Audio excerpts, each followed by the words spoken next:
I will pass just because I something that large I don't have anywhere to put it. That's fair. That's what she I mean, said. that was. Wow. Come on, that was an easy one. Like I'm. Yeah, that was a layup.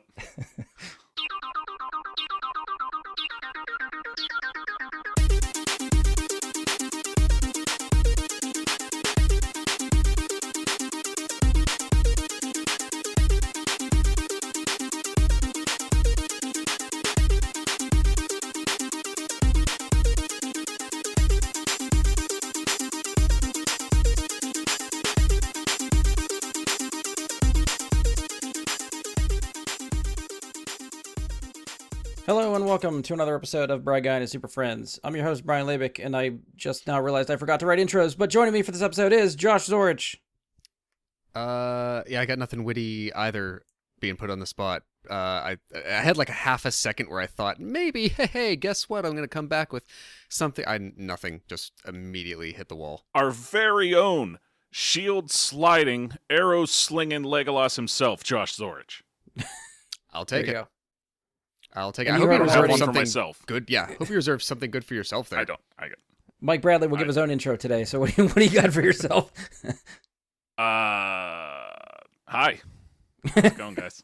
Well recovered. I like it. All right, so we're back to cover another streaming series after we just did what the hell did we talk about last time? Shit, why am I blanking? What the hell did we cover? God damn it, She-Hulk, right? We talked about She-Hulk. Yes. Watch for the That was the last steam. thing.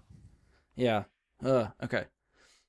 So yeah, we're back for another streaming series. This time we're going to venture back to Middle-earth to talk about Amazon's Rings of Power. So this is the series set thousands of years before the events of The Hobbit and The Lord of the Rings. That doesn't mean we're not going to get any hints or breadcrumbs foreshadowing some of the stories that we know. I did look up a little bit about the show. The series comes from showrunners Patrick McKay and John D. Payne, who do not have a lot of experience under their belts. This is by far the biggest thing they've done, which is like they've gone very small things and then they've jumped to a very big thing, which is this show. So I don't know how they got the job. Amazon and the Tolkien estate must have really liked their pitch enough to put them in charge of what has been deemed the most expensive television production ever. I believe I it. guess at least for now. The numbers that I was seeing said that each episode cost around $60 million, with an estimated budget of around $715 million for the first season alone. With all the CGI. That's unjustifiable. I would, yeah. You think special effects, marketing, whatever else they need to do, like that lot is of a hefty location price shooting. tag. Yeah. Yeah. For something that gets no box office return, that Yes. Like they're counting on these Amazon Prime subscriptions for this because that's the only way they're going to get any type of money back for this show. Well, the it- news which cycle. I don't just- think those were going anywhere. If mostly that show not, didn't right? exist. I mean, they always Like, get a little bit more expensive every year. I remember probably less than 10 years ago, maybe even like 6 to 7, it was like $80 a year, and For our a year. renewal just came in. It's like 150, so that's where they're making it up. Oh, To, yeah, like, I mean, several we've already started paid for Amazon this millions show. of subscribers at an extra $80 a piece. Yeah. we started Amazon Prime before there was any streaming service, just because it got you free shipping The shipping, all year yeah, Oh, round, yeah. same. Yeah. and it saved you a bunch of money. So I don't know. I don't know if this show could have possibly added enough subscribers to make up nearly $1 billion. Yeah. Like, And I'm added very curious too because subscribers. the stuff I was reading too says that this duo that's show running the show pitched a 5-season arc to Amazon. So they want to get 5 seasons out of this show. I don't know at the price that this show cost if they've already committed and says yes, it doesn't matter what this costs, we're gonna make it 5 seasons, or if like they get halfway through and realize this is too expensive, we can't do this anymore, and then you just kill the story halfway through, because that's what happens to TV that I like. Well, they also have the I figured- advantage, though, at this point of they don't have to repeat a lot of. They've already put a lot of the foundation in, so Oh, yeah, they don't yeah. have to repay for everything again. So in theory, depending on what else the next season requires in terms of new stuff for effects, locations, etc., they should at least be able to reap some savings of not repeating some of the same expenses.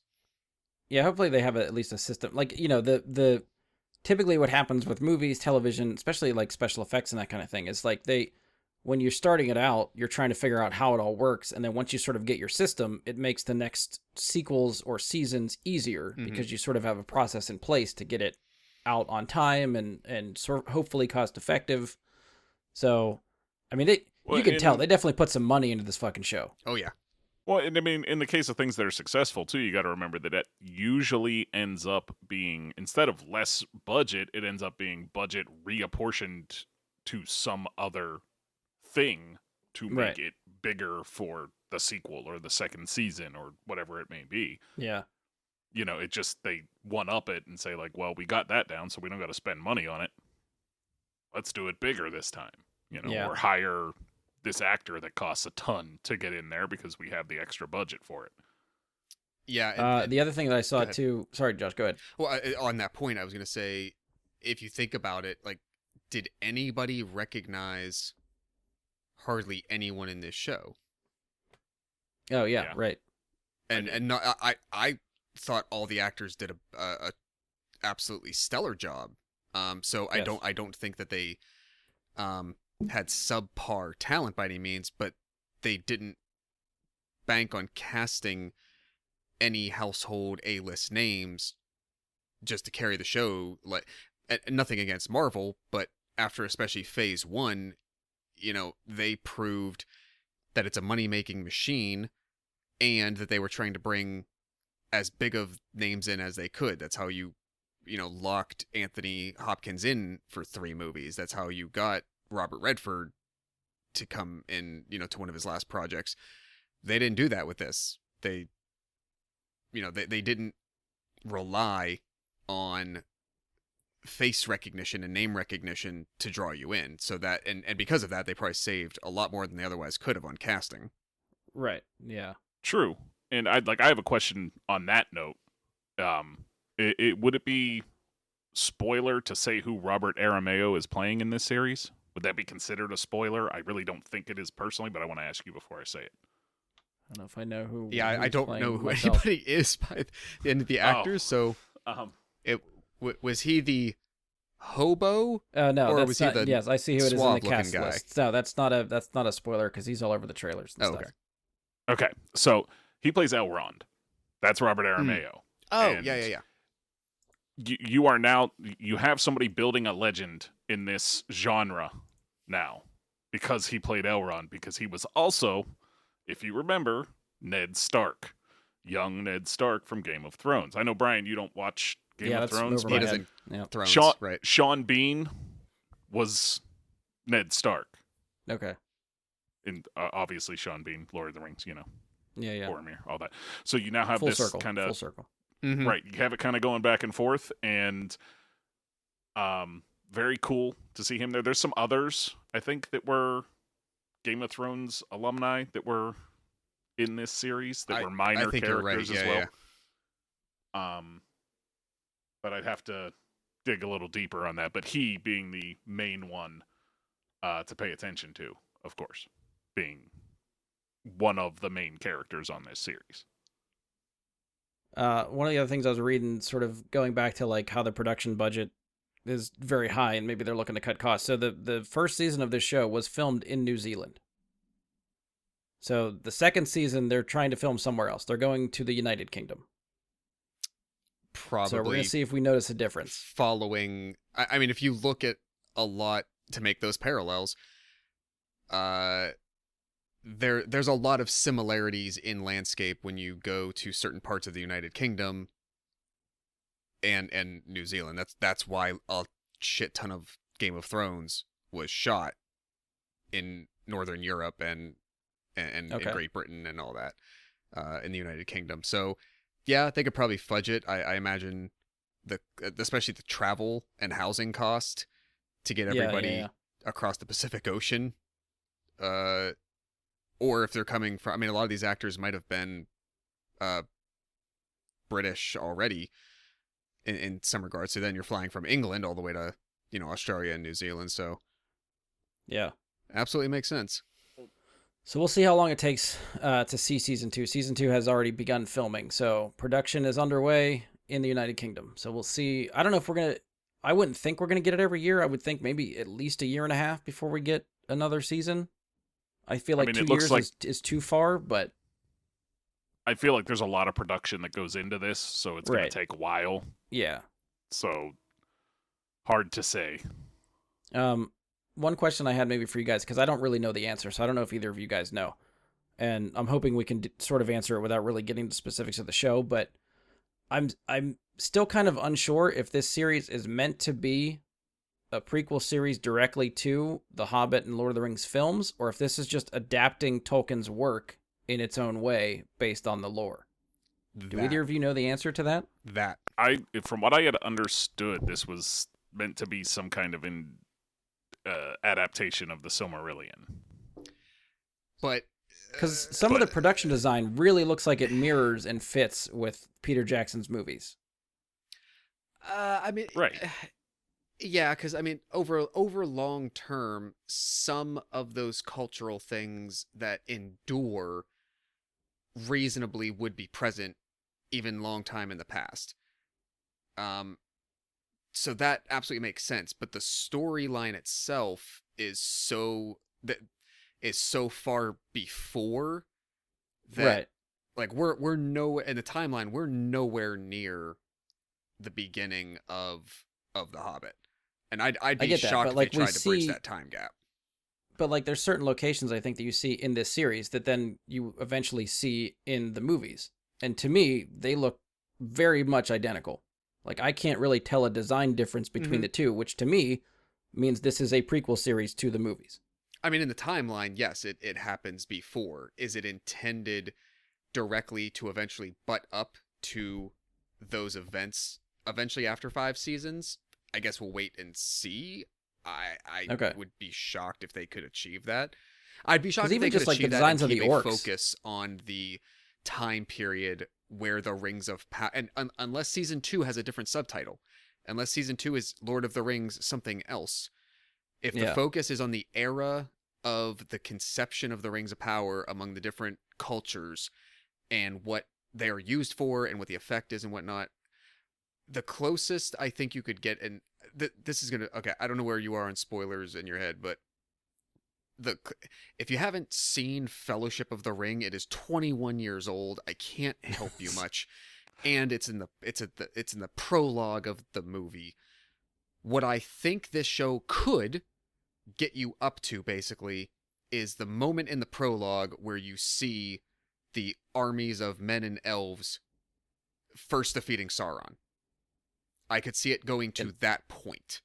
But even from what I that, understand, go ahead. reading what the showrunners had taught, like there was a whole write-up of the two showrunners and sort of like their process of pitching the show, how it got made and that kind of thing. And I'm pretty sure that's kind of what they pitched is like, we want to get to there, and there's so much stuff that leads to that moment that's the story we want to tell. So in 5 seasons, I think you're correct. I think season 5 would lead to that battle, that moment. And I think that's absolutely fine without it feeling, because there's also thousands of years between that moment and even when Right. Gollum finds the ring, then a couple Yeah. 100 years more till we pick up, Frodo and Gandalf in that. So And go ahead, Mike. I was going to say, I think it might be an interesting end for the series, because we see, again, spoilers for 20-year-old movies, but we see Smeagol find the ring in the little pond or whatever he's fishing in. I think it would be an interesting end to the series to see its path to get there from wherever it goes astray and to end up in the water like that. Yeah. So however it ends up there. Yeah. That would be an interesting way to close it out. Whenever that time comes, however many seasons down the road that would be. Right. Brian, Would be during cool. the course of this hour discussion, are we going to hit a spoiler section, or are we keeping it all just overall? Yeah, thoughts we're all the gonna time? get to a spoiler section. Okay. Yes. So I can hold So off if you have until something then. specific you want to talk about, we'll try to save it. Yeah. So I was going to address the point about the Silmarillion adaptation. Granted, it has been 18 years since I read it. I can see pieces of things that are talked about in there, like Galadriel's brother, for instance. That tale is told. Swaths of that Mhm. tale is told, and some of the history of him and what she is referencing and all that.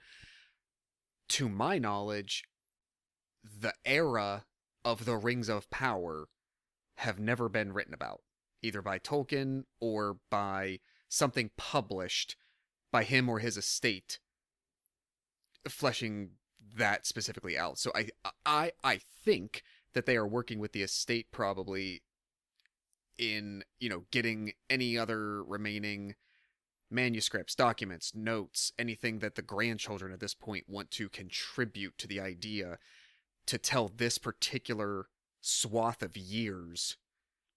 Just kind of connect the dots. To flesh it out and connect the dots in ways that just this particular era wasn't specifically written about, focused on the rings to that detail. Yeah. Yeah, I think what I had read that they were trying to do was tell this era and do it faithfully, I guess, while staying within the bounds that the Silmarillion set.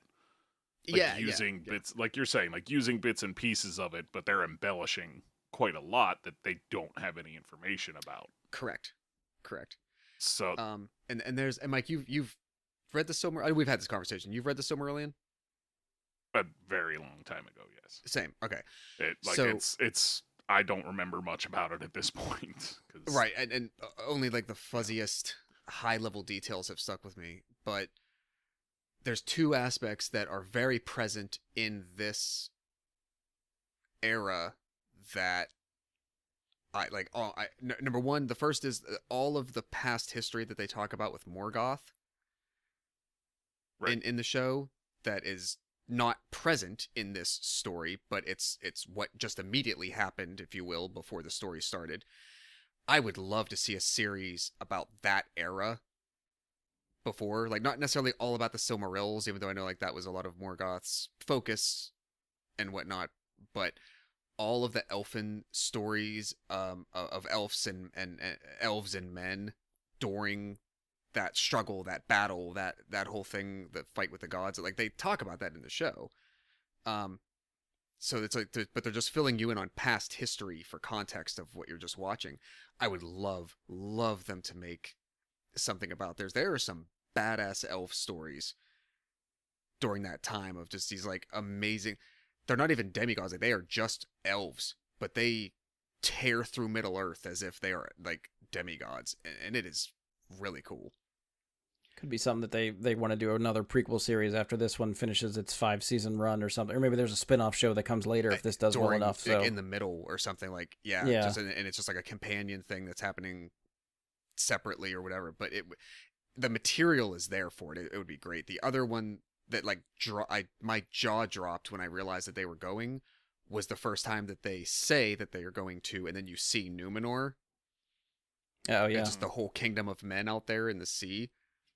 Yeah. There's something I won't share right now because they might end up including it in the series, but I don't know. I forget the timeline. But if they ever do, if they don't include it in the series, in this Rings of Power series, it's something they could tap into at another time that would also be very interesting that you could get a year or two out of. And if they do, I'll mention it when we get into spoilers. I think it's a pretty badass section of the history. Cool. So let's just get general impressions, and then we'll go to spoilers because I think we're sort of leaning there already. So, Mike, just generally, what did you think of the series? So I guess one of the things that, I'll start with a negative on this, and I'll finish with a positive. We talked a lot about how, you shooting on location in New Zealand and going to the UK. So much of this felt like it was on a green screen. And I don't know how much of it actually was, but a lot of it felt, compared to, Peter Jackson's work, that basically none of it was. I'm sure there was parts in Peter Jackson's work that was, but not much. To me, a lot of this felt like it was. Now, see, I didn't get that feeling at all. But continue. I don't know. Maybe it's a setting on my TV. I don't know. To me, it felt like it was for me. And it felt like they didn't use as many practical effects on a lot of things that I would have preferred to have seen those. It felt like there was more CGI going on with some of the orcs and things like that than I would have wanted. Okay.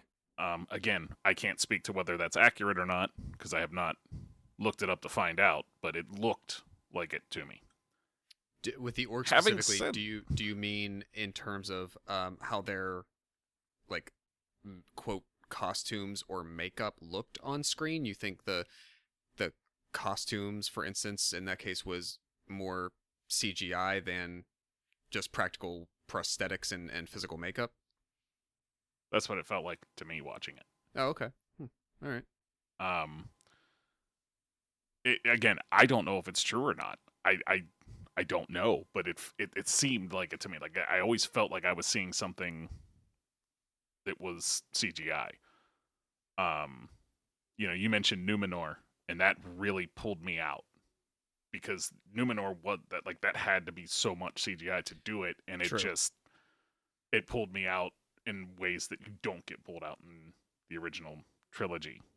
And when I'm thinking about this, a lot of that is what comes to mind for me. Sure. So from a settings perspective, think about, in your mind, what was the difference between, for instance, like, yes, in Rohan, they built that village upon the mountain hill, and so they're filming a lot inside close quarters with that. A lot of the close-up scenes that are happening on the streets of Gondor are practical sets. But right. a ridiculous amount. Gondor itself obviously didn't exist. Correct, right, and so even in some micro scale, they didn't try building that kind of thing. So, in my mind, I kind of see that as comparable. You thought? I don't know. It looked more realistic in those older films to me than what we had now. Like maybe it's because everything was very sharp and pristine. Mm-hmm. And the way that they did the CGI as opposed to having those rough edges actually made it look more real. I don't know why. Okay. It's hard for me to explain it, but yeah. I get you. But I'll again, I don't want to spend too much time on that outside of spoilers. So I'll get to the good. Yeah. I feel like the last 2 episodes of this were some of the better TV I've seen in recent times. It was extremely good. Up until that point, I was comparing it a lot to Blood of the Dragon, the HBO series that was going on for Game of Thrones, and to me, that was just overshadowing the Rings of Power the whole time because they're running week to week against each other. Is it House of Dragon? I thought you said Blood of Dragon. House of the Dragon. Blood of the Dragon's the name of the book. Sorry. Okay. House of the Dragon show on HBO. It was overshadowing this by a lot. I was looking forward to that every week. Rings of Power, I was like, it's there. I'll watch it leading up. And then the last few episodes really pulled me in a lot more. And there's a few things that I didn't see them doing so soon in the series that I was really pleased to see. And in general, I don't think there was a bad acting performance. I think everybody did a really good job. And I'm not, again, for spoiler reasons, I'm not going to say who, but I have a new, maybe favorite character in Lord of the Rings. I bet I know who it is. We'll see. Josh, what do you think, general, for the series? Completely, as you know, I made the comment already, but I completely agree with Mike on the acting. The actress who plays Galadriel owned that show. Yes. Just every scene. There was not.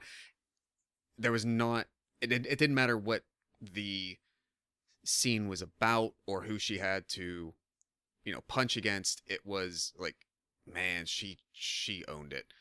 But at the same time, and that's big shoes to step into, taking over a role that Cate Blanchett had. Like very much, and honestly, I mean, how much screen time does Cate Blanchett have in all those movies? Very, very little.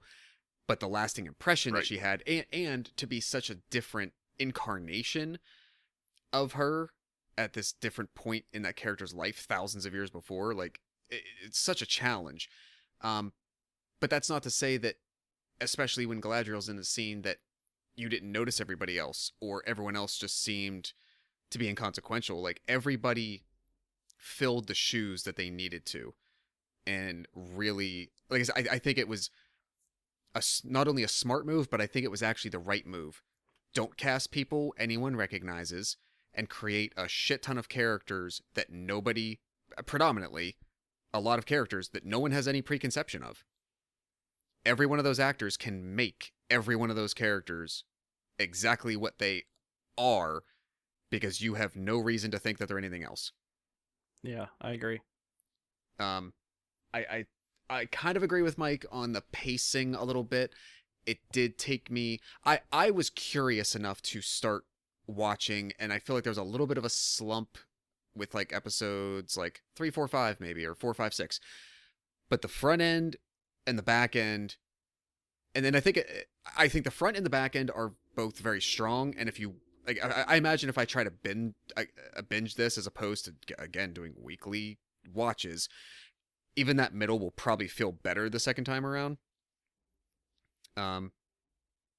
But I mean, they had a tall order ahead of them, and at least for this first outing, I think they more than understood the assignment. Yeah, I agree with a lot of it. So it's gonna be tough for me not to just sit here and rave about this show. I fucking love this show, like more than I thought I would. And I think like you guys said, the pacing, it is a little bit of like a slow burn kind of show. I think it builds very well, but week to week, some of the episodes can be slower because it's just building to what the story is going to go to next.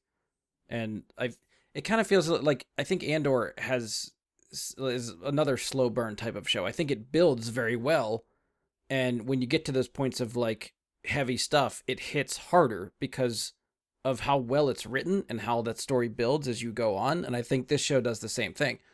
I don't think I think I disagree with Mike just for the special effects and production value. I think everything looked amazing, and I really liked the way it looked and how the special effects came together and everything. Like, you can tell they fucking put some money into this, and it's, I think, top-notch special effects, especially for something that's deemed quote-unquote television. Like, looks superb. Yeah. I didn't take that into account in my critique. I mean, because it's hard to, like, it wants to be on par with the movies, and I think it hits pretty close to that bar, especially on a quote-unquote TV budget. Like, if it was a movie, I'm sure the effects would look a little bit more polished, but maybe I'm looking at it where I'm a little bit more forgiving in that sense. But even still, I think there was so many, maybe it's just the cinematography too. There's so many shots in this show where I'm just like, that is beautiful, and just keep that on screen for as long as possible because it looks so fucking good.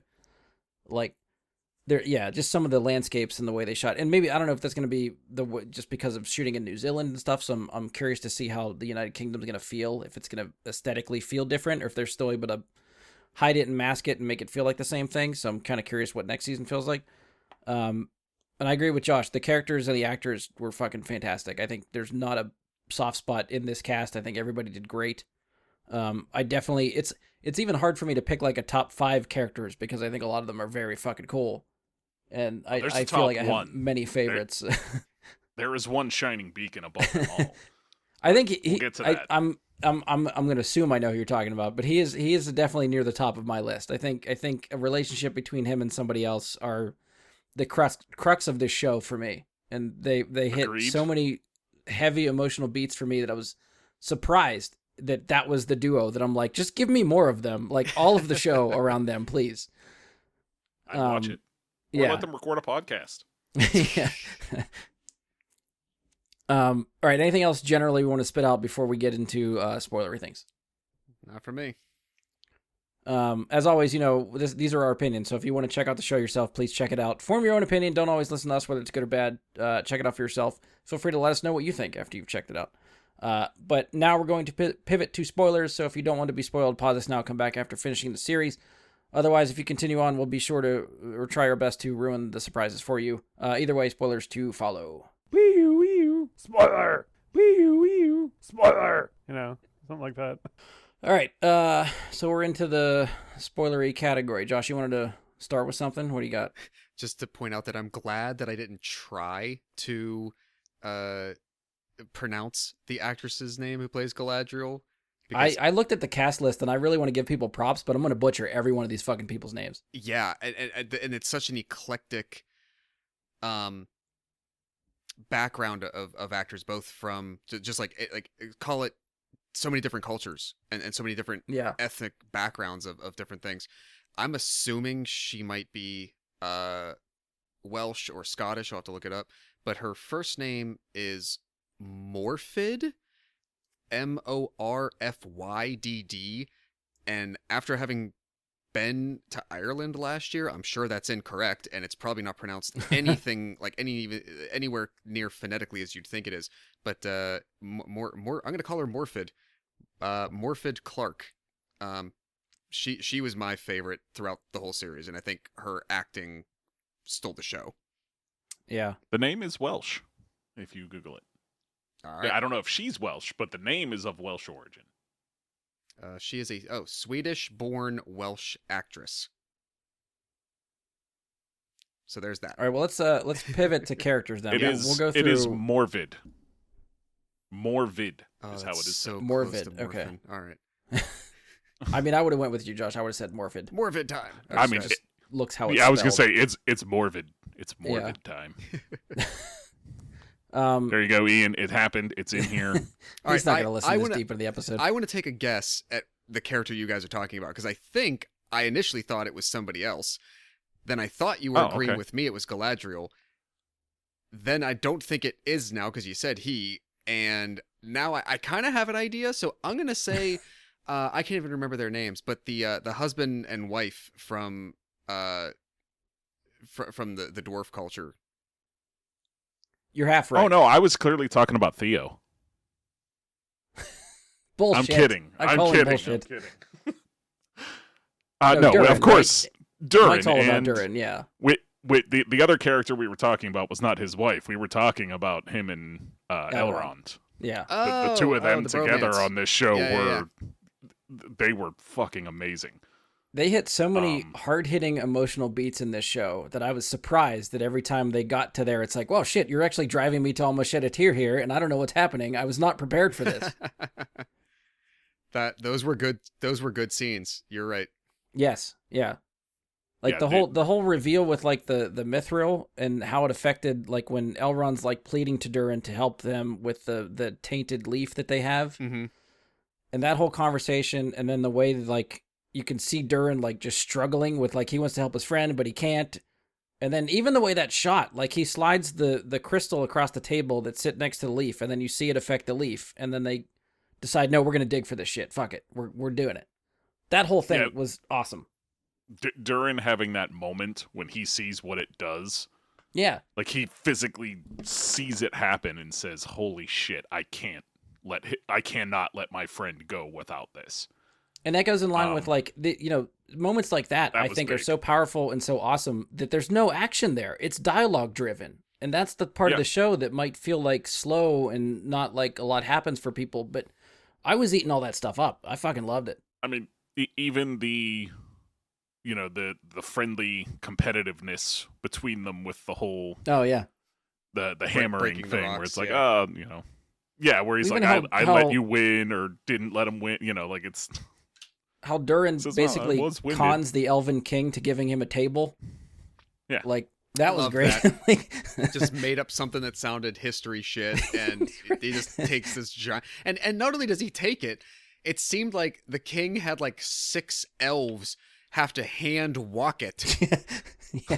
How many, like, I don't know how far apart their shit is, like dozens of miles, hundreds of miles yeah. away to like return it. Like, yeah, that I was mean, they're brilliant. in Moria here? Or are they in Moria? I can't remember. Is it I don't think they are. I don't think they're in Moria yet. Because I think there's a See, I there's just assume another, every underground dwarven city is Moria, but but I don't know a there's- lot of Lord of the Rings lore. So I believe there's definitely more than one. But at the same time, they do give you the eventual, like, the end of the, I think Oh, it's no, the end of the one episode, they like pan down like through the earth and show you like the Balrog that we know eventually gets unearthed, and that is in Moria. they are in a place that that is very, very close to Moria. They are in okay, That Okay, is, they so are in the city that's of in Fellowship, Khazad-dûm. right? Yeah, that's that's where yeah. the last bridge. that's where the Balrog is. Where Right. where Okay. Gandalf falls. So it's, I guess I considered Khazad-dûm. I always thought of it as a particular area of the grander Moria kingdom, but I guess maybe I'm wrong. I think that's what it is at the time of like Fellowship, Mm-hmm. but evidently at this time it's a city Oh, interesting. Maybe Moria itself actually has, because you see it's been like made falling yet. apart. Yeah. You Oh, know, like yeah, when yeah. they go into Moria, it's very much still a city. I mean, it's dead Yeah. in Fellowship. I mean, everybody's dead, but it was very much still a city that Gimli was expecting to find his family there, and Yeah. they're all dead unexpectedly. Whereas Khazad-dûm was still crumbling at that time. Makes sense. Yeah. So- I don't want to get too bogged down in like every single character there is. So instead of just Sure. going through the whole cast, like I think we've all agreed the whole cast is really awesome. Is there any specific favorite characters or actors that you just want to point out to and just give props for whatever reason? Let's just try to hit some bullet point stuff. The only other one I would personally is Joseph Mall. Plays Adar, or however they say it. The Good old leader Uncle of the Benjen. orcs. Okay.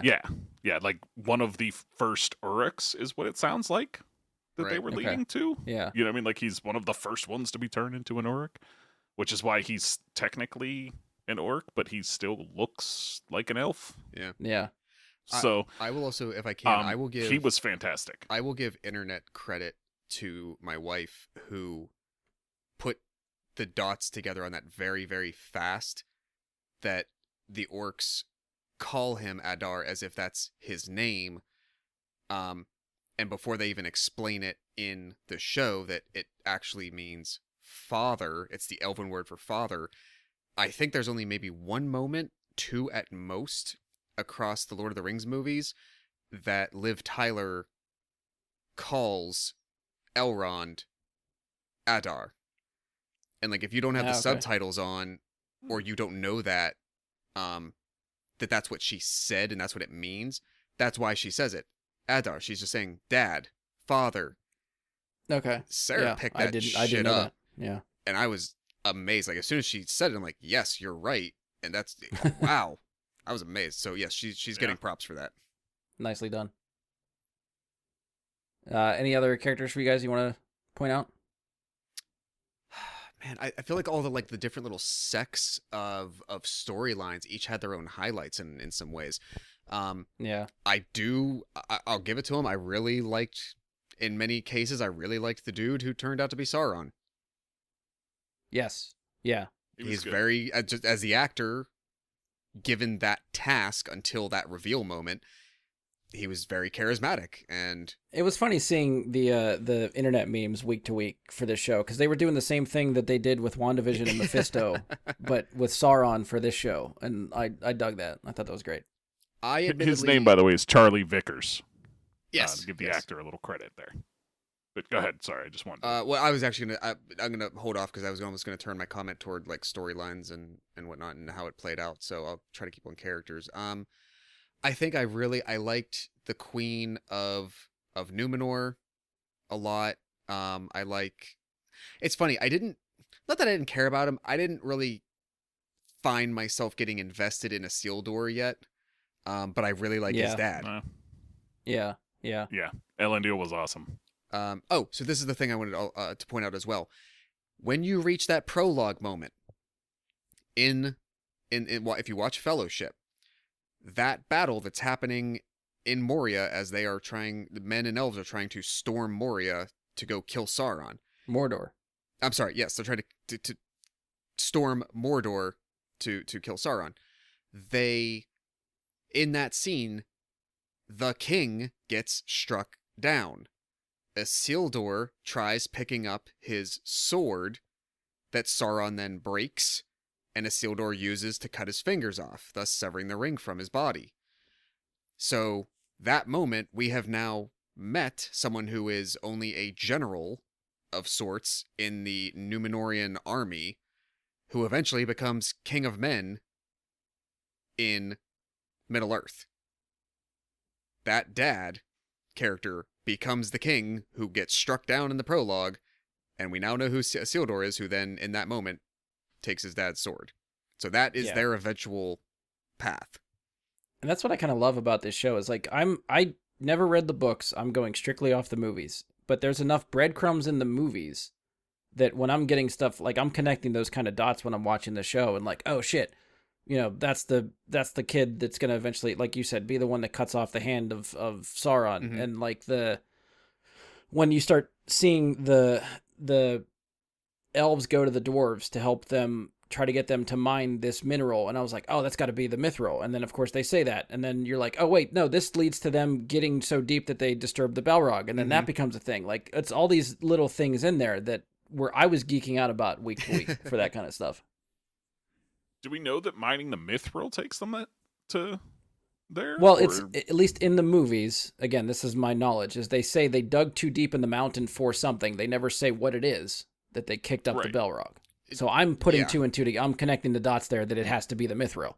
Okay. Characters for me, a lot of them we already talked about. Durin and Elrond, I think, are great, and they carry the show for me. Galadriel is definitely a close second. I fucking love her too. The other elven guy that was new, Arendir, the woodland elf, he was fucking great. I really liked him a lot too. Like there's something about like, you're going off of like the Legolas and stuff, and how Legolas is just really like, I don't know what word I'm looking for, but like agile and clean and the way he fights seems very smooth. Like, yep. This guy got into a scrap with this big fucking orc, and it was like the most brutal fucking fight I've ever seen an elf get into that didn't feel like he could just get his way out of it. I was with that the whole time, and I thought that was I actually great. have specific notes about that fight that we can talk about. All right, you want to at go some to it point. now? Yeah. We don't know. Finish your characters first. I mean, that was pretty much all. Those were the last ones I was going to talk about, because I think everybody else we sort of already talked about for me. My specific notes on that fight, let me pull up exactly what I had wrote so I could see. I said that they did clever camera tricks to create the illusion of a single take fight. Correct. They were doing a lot of that to make it look like it was a single take, but it was easily edited into things, but it looked smooth the whole way. Yeah. Like, to fool if you weren't looking close enough. That's really cool to see them do in that kind of fight. But I hated the way the fight ended. Very specifically, because it was just the most predictable. Just because how many fights in Lord of the Rings itself have ended that same exact way. I mean, sure. Already, like how many times it's like, oh, he's got him, and then gets stabbed in the back and he's dead. And it's like, I feel like I've seen that so many times in just Lord of the Rings and The Hobbit and shit like that. And I'm like, all right. See, I think it went the other way. Like, him to just win. I guess it's kind of predictable. Like, I didn't. I guess I don't know. I guess I was still on the fence. Like, I thought he might get hurt or get. Not, I wouldn't say killed, but I thought he might get hurt during that fight. But compared to somebody like Legolas, who I feel like gets in fights and never comes away with a scratch, here's this guy getting tossed around and literally getting the shit kicked out of him for an elf. And I was like, oh shit, some of these guys cannot hold their own as well as Legolas like that. That's called plot armor. Is what Legolas had.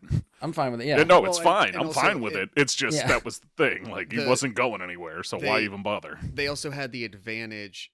Well, not the advantage. In a way, like, Legolas was the main elf culture representation in Lord of the Rings. Even though you have a lot of time with Elrond and Arwen and all that, he's the only one that's really, from an elf perspective, ever put in a lot of direct battle scenarios that we follow long term. Like, the elves come to help out at Elves Deep and whatnot. And they shoot a bunch of arrows. And they do. Like, that's... And and you kind of get that they kind of scratch that itch with what's his face, who gets killed at Helm's Deep. Who leads the elves there and then eventually gets killed during the battle. Oh, yeah. The one who in Fellowship, chides Gimli, saying, the dwarf. He was the one that was also in breathes so Spartacus. loudly. He what? He was in Spartacus, the Star series. Oh, the actor. Yeah. So, yeah. I think it was like they didn't have a lot of elf characters to bang up. Really, Aragon did that all the time. Right. Yeah. So you're right. He was safe. He was polished. He was the representation of elfdom in the group, and anything that they wanted to project about that was just put into him. Right, but I guess like to my point, like that's the only exposure to elves in battle that I've had based on the stuff that I've seen. Correct. So I just get to a point where I'm thinking, oh, everybody fights that way. Yeah. So to see this guy get his ass handed to him a couple times, I was like, all right, well, this is more fun to me. I'm more relatable to this guy than I am to Legolas. Yeah, and because of Haldir the story they're was his telling, name. they have the luxury of having extra main characters from that culture to do that with. And to your point, Josh, aside from like Isildur and his dad, we don't know really the fate of most of this cast. So any of them, True. when they get into danger, it's like, well, maybe they will bite it. Who knows? So okay, so if it's okay to make this transition, this is the part about Yeah, go ahead. things that I mentioned. So they're in the lore in the Silmarillion book. There's a chapter or a tale of the trajectory of the history that he tells that, and they almost, I wasn't sure if they were setting the table for this in here or not, but the culture of mankind that is on Numenor, they were given that island kingdom by the gods as a thank you for mankind's involvement in the war with Morgoth. Okay. They were part of that. They were granted additional life longevity and given this kingdom away from Middle Earth, which had, been ravaged and shown to be kind of a shit show, and set aside. There comes a point in time where the men of Numenor try to wage war against the gods because they feel that they are too governed and their wills are too tied to their fates are too tied to the wills of the gods. So they basically wage war. They try to go to where the kingdom of the gods is across the sea, basically where Galadriel's ship was on its way to.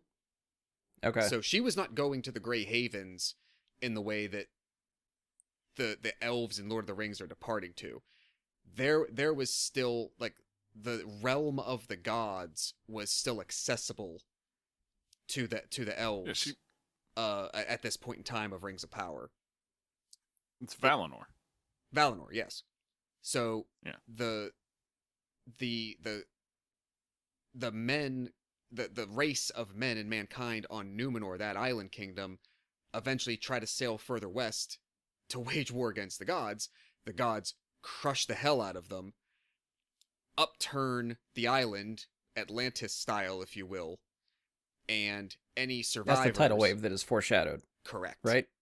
Yeah. And any remaining people who survive it either are allowed to go back to Middle-earth or previously were, already relocated there, and they're allowed to be left there. But the island and the kingdom is, like, wiped off the earth and, like, returned to the sea. I don't know if they're going to go that route. That's the point of the timeline that I forget, is, like, up into the point of trying to defeat Sauron and cutting the ring from his hand. Does that happen before or after that moment? And if it happens after, then it's like sometime in the intervening years between that and like the start of The Hobbit. I feel like it's got to be before, because if they're leading to that point for the series, I don't know why you'd tease the tidal wave coming if it's not going to happen in the series. Very true. And like that could absolutely be like, if they're going for a 5-season arc, that could absolutely be like season 3 that happens to, so that you then have the intervening years to set up this more established kingdom of men back on Middle Earth, where Isildur's father then becomes the king of again and all that. But if we encounter that over the next 5, 6, 7, 8 years, however long it takes to make these 5 seasons, that is going to be badass to see. Yeah. We hope. Right. It should be really awesome to see. Yeah. I want to sort of get to some of the plot points that I consider some of the bigger reveals. So I think the big one for us was, or the big one that I would think the biggest, we know now who Sauron is. Turns out Halbrand was playing us the whole time. So what did you think of that reveal? Surprising? Did you predict it? Surprising to me. Okay. Leading up to that point, I think even like earlier in that episode, they make you think that the stranger is Yes. going to be Sauron, and it's like, oh shit, that's kind of wild. That doesn't seem right because he doesn't seem very Sauron-y. But yeah. But the whole idea that those priestesses, for lack of a better term, that whole table they set with it, like he's been affected in a way that has caused him to forget we're waking him up. Right. Yeah. And I made thought that was sense. I would have ridden that wave as well, because you get this whole thing of he doesn't really know who he is, he doesn't have language really, he's not sure where he belongs, and if they had gone that way with it, I would have been on there. And like the whole show up and like the whole season has been giving us hints that the stranger is not who we think it is. Like they're trying to tell you he's bad based on visual cues and stuff that happens over the course of the season. Like I would have put money on him being a bad guy. I would have put equal money at the same time of him being Gandalf, because everything about him otherwise says this is Gandalf. Yeah. But there's enough that it seems too obvious that by the time you get to that like ceremony with the priestesses, you're like, yep, they totally got me. They had me looking one way, and here we go. I never saw this coming either. And god damn it, turns out he's Gandalf anyway. When he first showed up, like at first, I honestly thought that he wasn't going to be the only one, and that we were meeting Radagast, is what I initially thought, because he was very in tune with nature, and he was very, okay. Like he had all that, and I thought there's going to be more of these, and we're going to see Gandalf eventually, is what my thought was. It's like they're going to use this one to introduce our way to Gandalf. To the wizards. So I remember about midway... just to get there. Midway through, Brian picked my brain about this, and I kind of took him through what I remembered about descriptions of wizards and their history from, I think, primarily the Silmarillion and some of the other writings or appendices that were in stuff. So to remind the listeners, Radagast that the Mike just mentioned, he is a character that is in the Hobbit movies. He's the bird shit. Yeah, he's Radagast the Brown is his wizard color and whatnot, and he's Mr. Nature and whatnot. Yes, so he's always represented otherwise cinematically in somewhere else. The only other thought I had, because I thought it turned out I was kind of okay with it. I thought it was going to be a little bit boring for him to be Gandalf, so I was looking for them to go a different direction. But there's only 5 wizards, specifically 5 wizards ever talked about anywhere that are, quote, confirmed. Saruman the White. Who's the 5th? Gandalf the Grey, Radagast the Brown, and 2 blue wizards.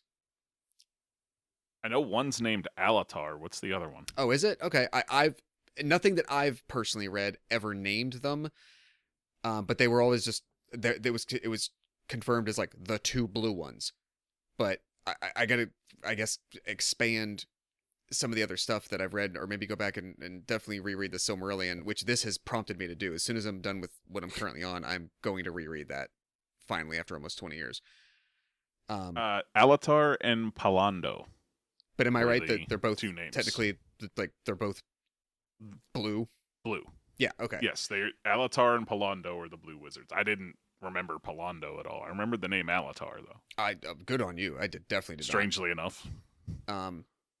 From the extent that I have read, what I remembered did not necessarily include any real information about them.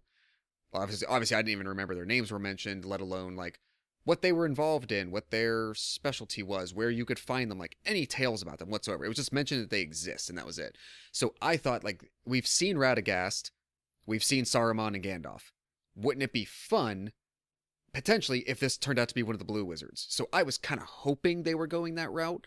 Just give me a bunch of new shit. I'm enjoying the new shit a lot. Yeah. By the time they got to Gandalf in the way that they did, and like with the head fake with Sauron along the way. And then when you end up with the Sauron reveal at the end, I'm like, okay, you had Sauron.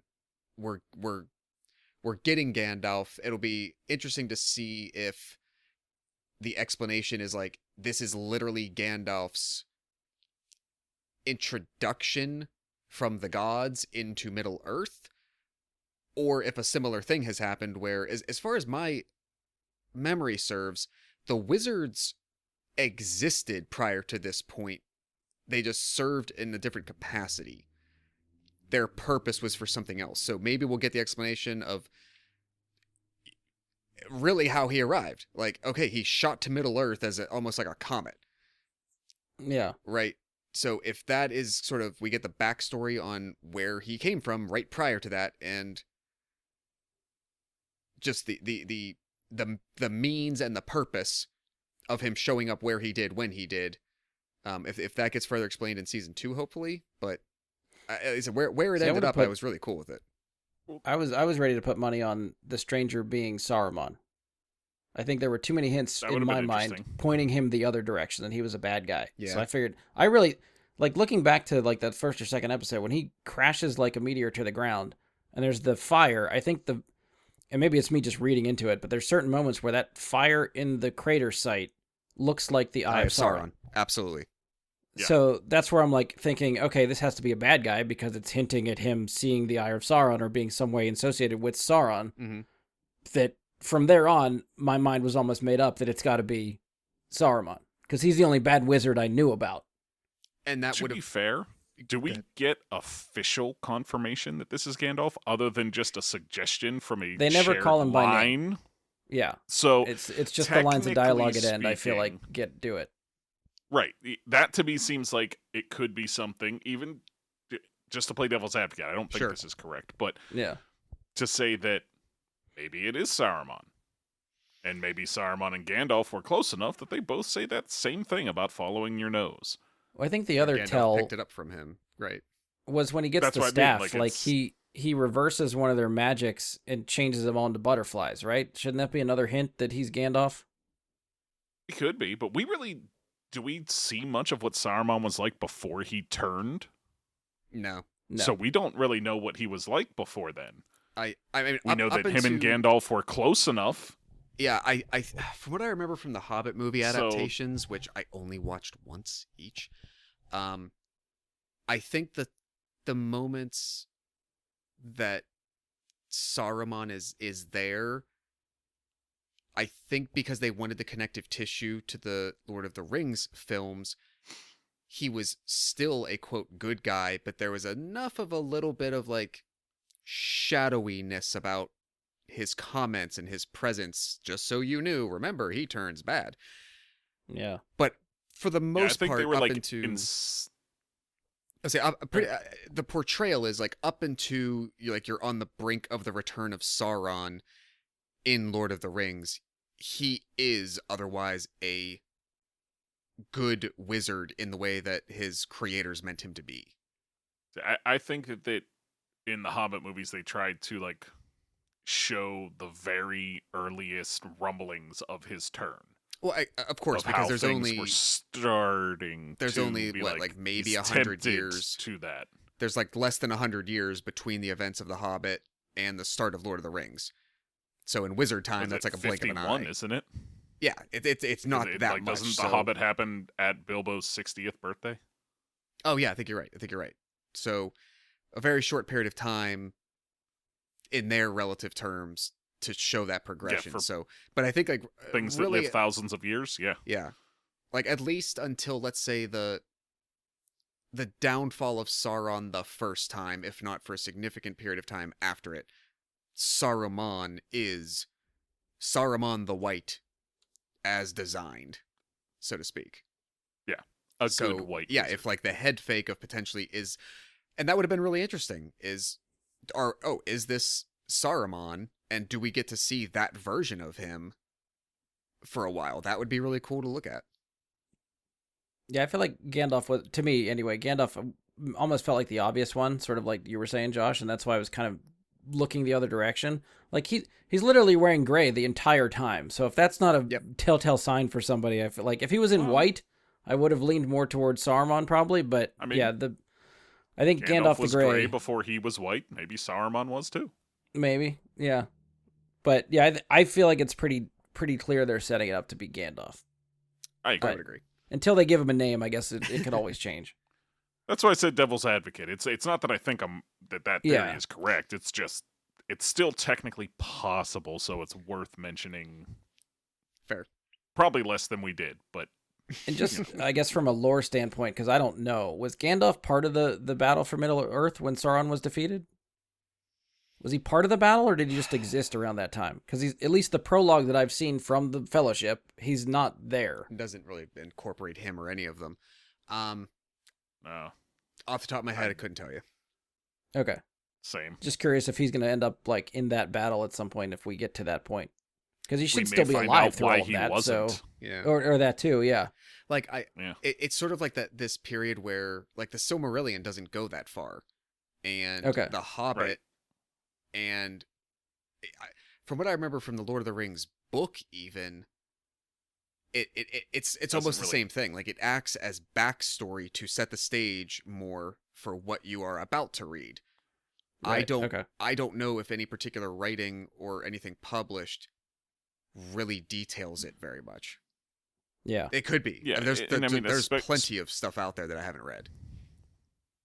Well, and I guess specifically with Gandalf, you really don't have anything fleshing out his origin there.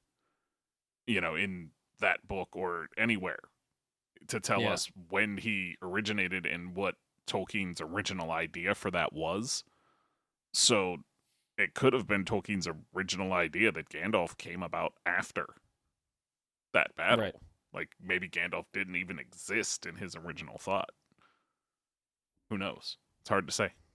We kind of spun off of the Halbrand surprise as Sauron into the Gandalf one, but anything else you guys want to add for the reveal of Sauron?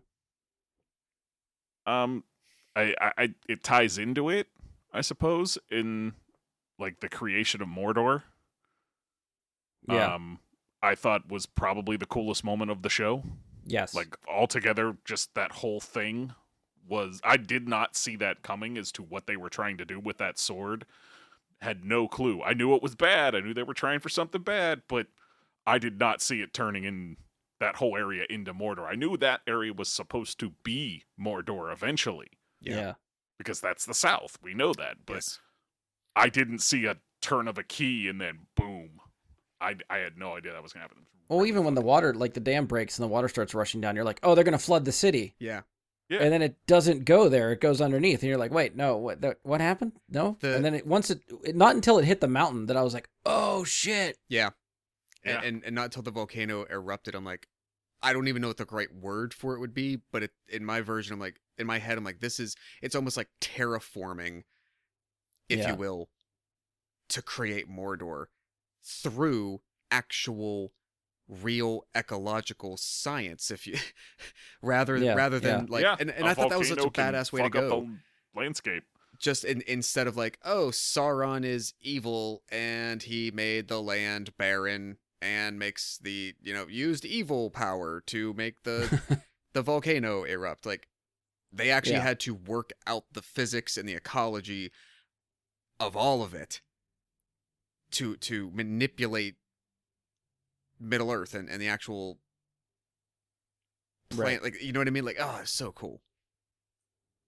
Yeah. I think the Sauron reveal for me worked. Like I was under the impression the whole time that Halbrand, even because they even mentioned the show, like they're calling him a king of the Southland. So I'm like, oh, okay, he's just destined to be one of the Nazgul, right? He's gonna One get of a the Nine ring. He's gonna Kings. turn. Yep. He's gonna be Thought he would be the Witch King, honestly. Like Right. the- yeah. Oh, okay. I would have put money on that too. So the fact that they were leading you down that direction most of the season and then flipped it. No, he is actually the big bad. He is Sauron. I thought that was really, really well done. Yeah. I was going to ask if there's any other surprises for you guys. I think the Mordor one was another big one for me. I think Josh mentioned earlier the way they teased the Balrog, like I thought that was cool. Just to know he's down there, just hanging out, waiting to show up. kind of trapped. What does a Balrog do while it's just hanging out? What's he doing down there?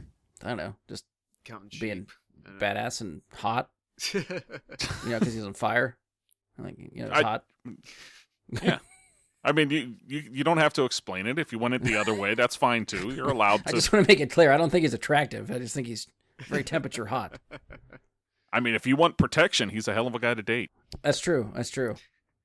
So, but yeah, no, I just wondered, like all those thousands of years, what the hell was the Balrog actually doing? They're just Yeah, I don't know. eternally existing. I mean, it's just like Morgoth. I don't recall. I think Morgoth is, in the end, I don't think he's ever vanquished. If I remember, I think they imprison him first, and then he's basically broken out by his followers, and he's kind of then, if I remember, he's like basically expelled to the Phantom Zone. Oh, okay. Yeah, yeah. I think they just call That it like sounds the, correct. The darkness or whatever their version of it is, but for modern sensibilities, it's kind of like the Phantom Zone. Yeah. Okay. So everything else that was like his dominion and all that, the Balrogs and all that, yeah, they're just sort of stuck. Do you guys enjoy that this is like so far before all this stuff that we've sort of seen before, where the setting of this show is? Do you enjoy that? I did. Yeah. Because like you said, Yeah, I it think that works for me. had the opportunity to pepper certain things in that mostly are not yet consequential. Yeah. So it made it fun in that way, but it wasn't constantly, like you said, just waiting for it to butt up against something else. It was, I was not, and I still really am not. I'm not really a fantasy reader. Lord of the Rings is a big exception to that. I didn't know anything about these things until I saw the modern movies. Yeah. This feels like falling in love with it again. And if they had just made like an immediate prequel, and Mike, honestly, to the point that you made earlier about like House of the Dragon, eventually I found myself enjoying and looking forward to Lord of the Rings more every week. Precisely because I felt at some point for me, they were trying to fit House of the Dragon into too much of the box that we know eventually. Whereas Rings of Power just felt so open to me that I can just enjoy, I can judge what they're giving me on its own, and I can decide whether I'm enjoying this on its own without really caring about what it means to anything else related to it. And I mean, on those, to be fair to House of the Dragon, that it was still actually written by George R.R. Martin, whereas this wasn't written by Tolkien. Fair, but So at least, like at least that's I think where you're getting more of the freedom from that very formula true. is that You did, but it also they picked a story for House of the Dragon that by its nature then, they chose to, in theory, they might have said, hey George, can you write us an outline, or do you mind if we have a writer's room create an outline for a tangential story not based on source material you've written?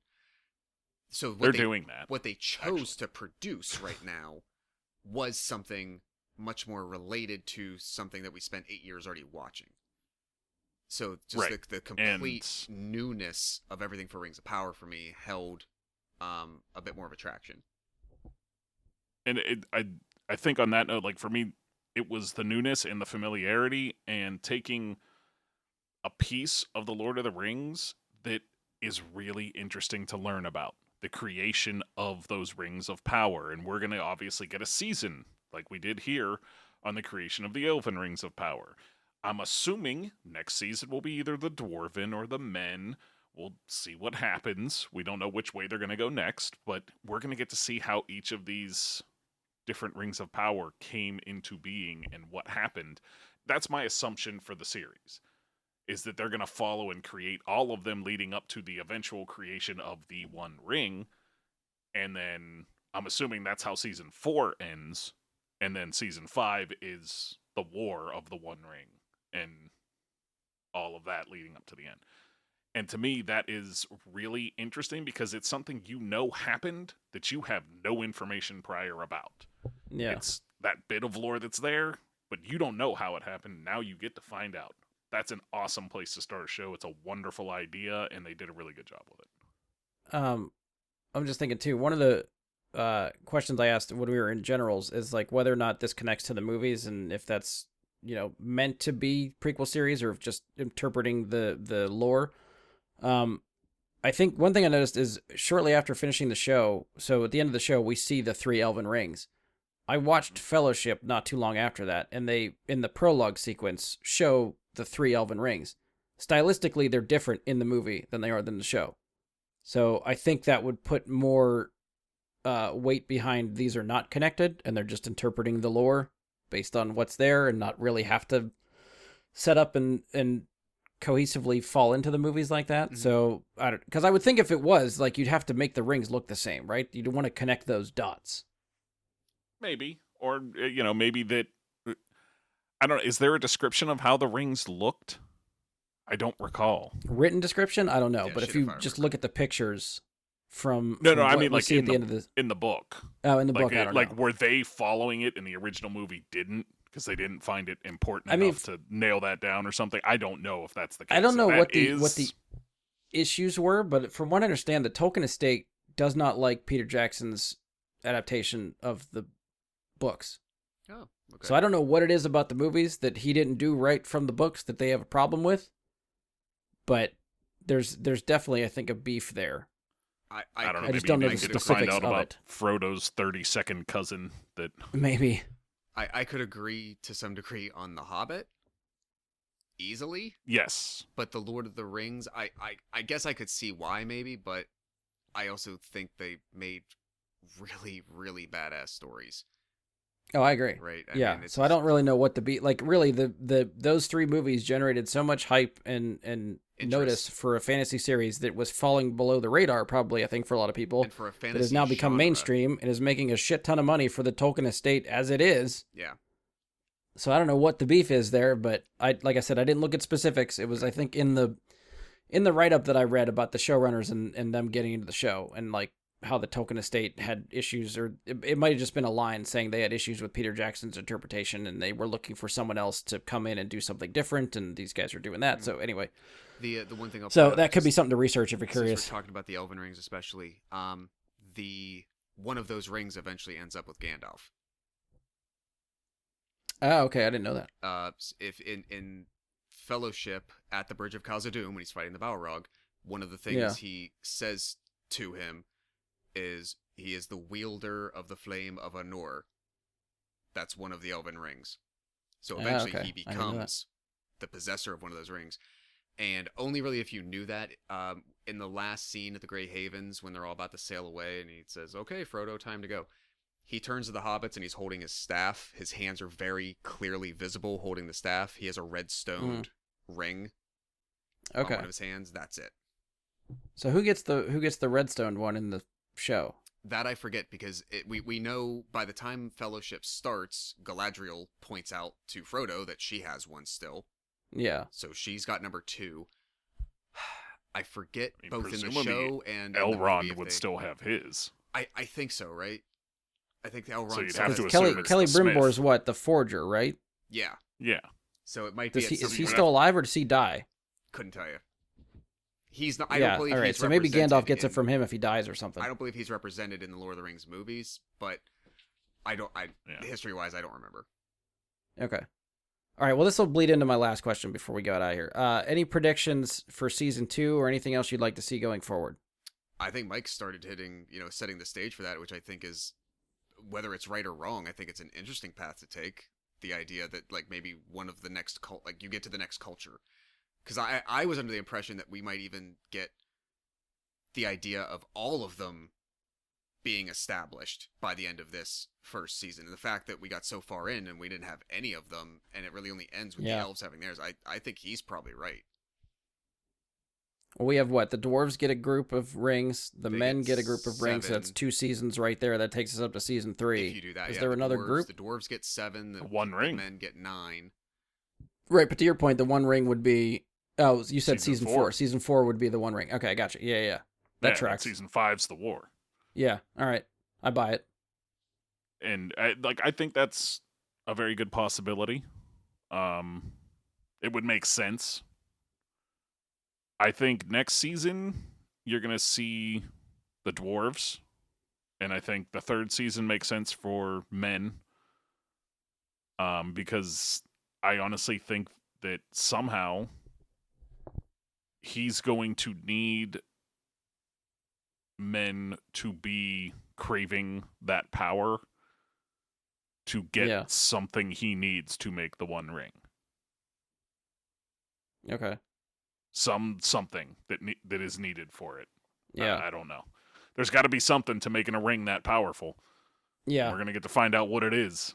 I mean, I really want to see I hope Sauron so, just at try to manipulate all these different groups into wanting, like, making it seem like it's their idea to make the rings, right? That was the most interesting part of one of the end episodes, was just him in the ear of Celebrimbor, getting him to design a circle, and then something that's smaller than a circle, and then, like, just the steps there. That was really cool. And I'm curious. What the hell was I gonna say? I totally lost. Oh, we know, at least again, pouring my knowledge from the movies and stuff. By the time we get to like Fellowship, it seems like Middle Earth and the factions of, or the races of Little Middle Earth are basically fractured, right? We know that the Elven people and the dwarves don't really get along.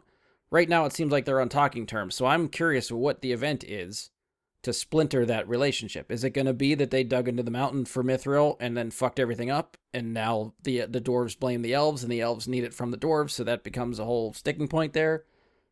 Like, I could see something like that happening.